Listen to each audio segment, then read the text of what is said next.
สวัสดีความก็ทำเอาดีๆยินนาก็ยินนาเอาว่าลอยนี่ไงกะ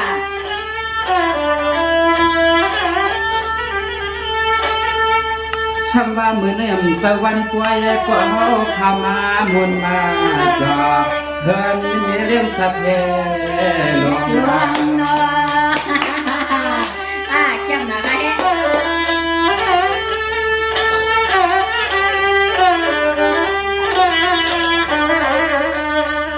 เมื่อในยันเมื่อข้าวเพียงที่งาขาการยาวขาปู่ปีทุ่มล่างเลยก็ตกในวัดมายอเสียเล่นย่อเลยเพียวทอดมาเพียวเตาตกในวัดมาที่แน่เกหันเมียเดียวสัตว์แท้ก็พิเจเดือไว้กลางงามเมือง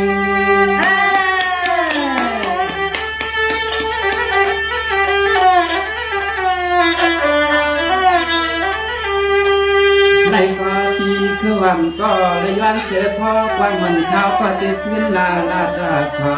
สมาอำนาจยอวันนี้ก็จำยินชีความจำวันข้าที่ฉันบอกว่าใครที่ไหนเนาะที่นั่งเฮาพาเนาะที่ไหนเพชรพวงนาวันนาอนาคตเมืองไทย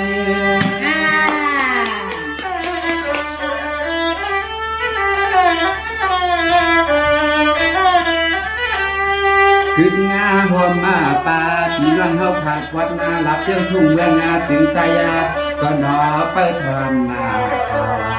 ทำงานมีเรื่องตีเธอขอนาขนอ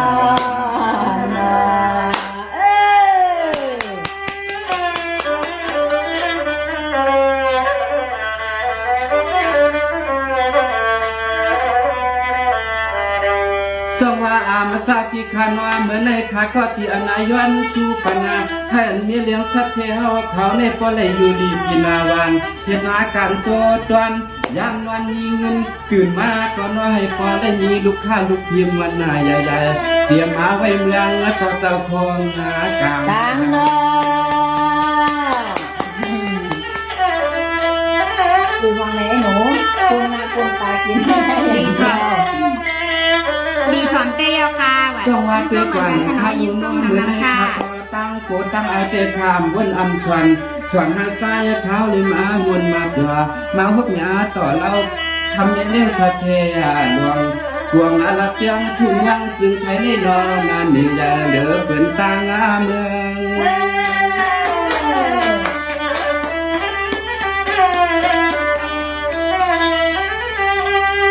ตัวยาเตียเลยก็ขึ้นเหืองเต้นไหลนัวเพื่อนมีเรื่องสัตเทียนี่ตัวยาตีไหลก็กว่าจึงชายายาหนอมเมื่อวันนี้ตายถามมายักตัวเย้าไงยืนกอดทันเหมือนหังเนื้อพอทายอันยังเติมอยู่ค่ะยิ่งจงค่ะ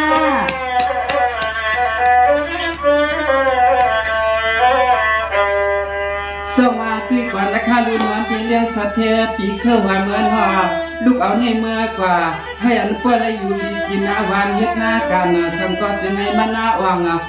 ใครเสียพวกความสงบก็จึงให้มีส่วนใครคุณให้ก็จึงให้มีอาลังตอนนาตั้งมือวันนี้ใส่ขันเอกก็ย้อนสู่ตัวมันกะลาย้อนให้นอปีอีกน้องกูไผ่ไผ่ก็เลยกัดนึกว่าเป็นเองเย็นเนาะ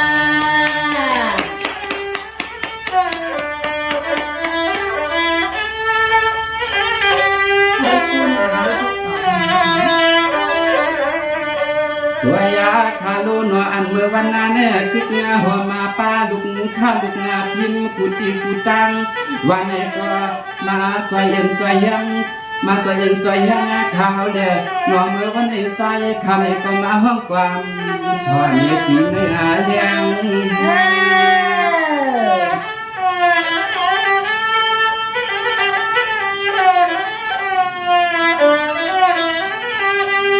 เสียงนาไป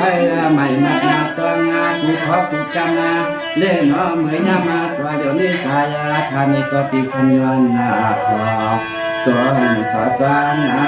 ตัวนาไปเล่นนาลูกค้า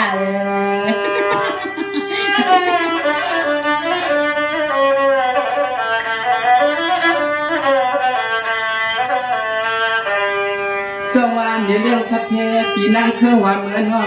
ให้อันนามีเลี้ยงสัตเทหลวงก็ได้มีดุกค่าดุกพิมพ์ก็เตรียมมาแต่นาในเมืองกลางเมืองกวน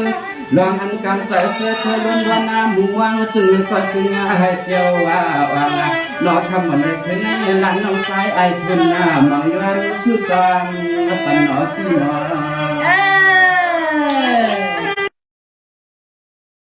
จงมาอัมซาติขานอนลูกเอาเงินในกว่านา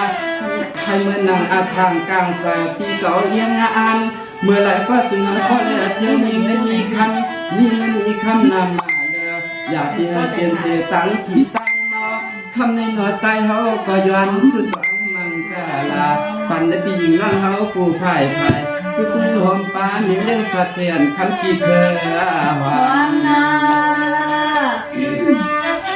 คุณถึงคนของความเห็นกินน้ำก้นของมังเลี้ยงกิน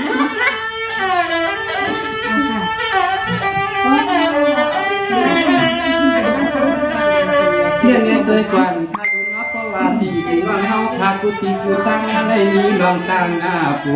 จับมาขอเสด็จตำมาหวังมาตักหาปีเคยความรู้แน่นอนมีกูเจอกูมียอเตละยอจังปาหลังปาลื่นในมีไว้มัน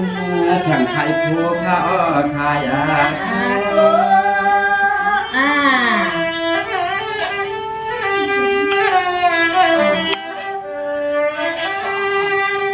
เวียนเนี่ยนัวเมื่อยันนะทำขึ้นในเปลี่ยนไว้วันนาวัดวันนาเนี่ยสู่และเข้าปีเข้าน่วงมาเลยพวกนาพวกยาก็มันต่างทางงาต่อเกี่ยววันเกี่ยวหันที่เงินมีเรื่องสะเทียนคำที่เธอแน่นอน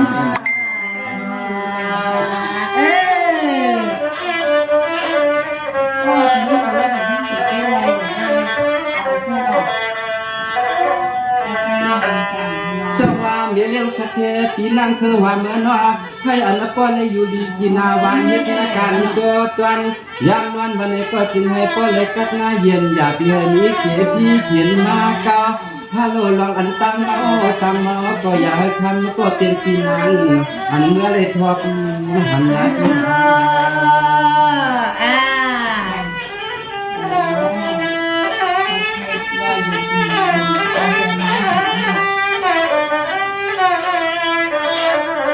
เนี่ยตัวกวนข้าลุนเฮือนน้ามาใส่ปัง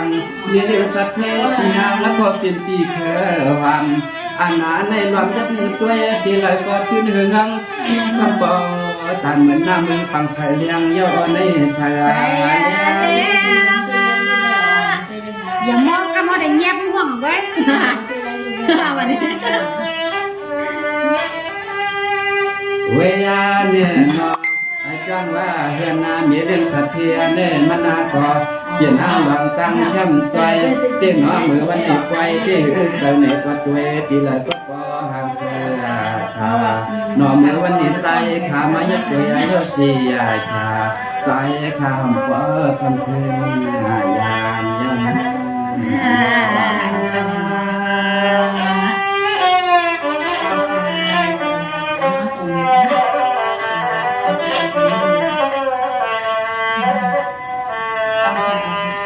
ส่งมาไปก่อนนะคะลุนอเจียมันนั้นลูกค้าลูกพิมพ์ปีนางเนี่ยเรียกสักเทคือว่าเมื่อนอเศร้าเสียเมืองงานลายฮะโปเลยกล้าขายฮะโปเลยเอาน้ำเมียดนี่เจอดวนกูหน้าพวนา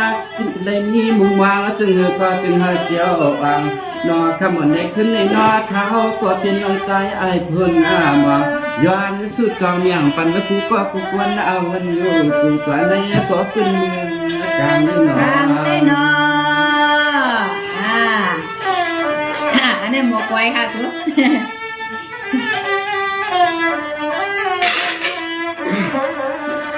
นาเมียยามาตัวเดียวในนอวางงานเงินนาเมียเลี้ยงสัตว์แค่สู้ยืนจูยามาเน่ออกทำเองก็เกี่ยวไว้เฮ็ดหน้าที่ใหม่กี่กวางเมื่อควางว่าเฮาในมาหดยาต่อหันเลี้ยงลาวปัน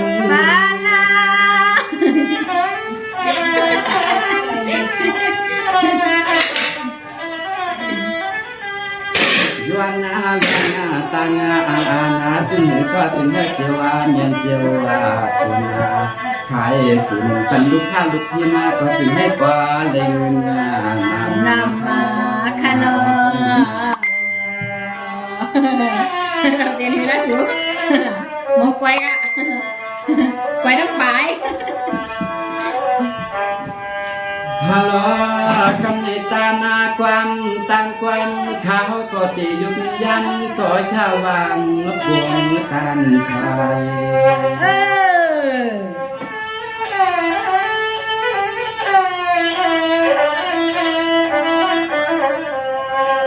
ก็เปิดเสียงวันเขาในน้อ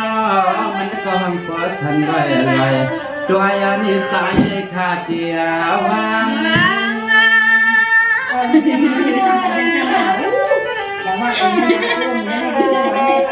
ไปเขาเป็นมิสดากันเดียวกันที่เขาบอกเลยนะก่อนที่รับหน้านำเวลาอาลาวันนี้ก็คือมันนำเป็นสังสารนางรอดด้วยอันนี้สายขาดที่ดูกินน้ำกับนี่ยังกันนา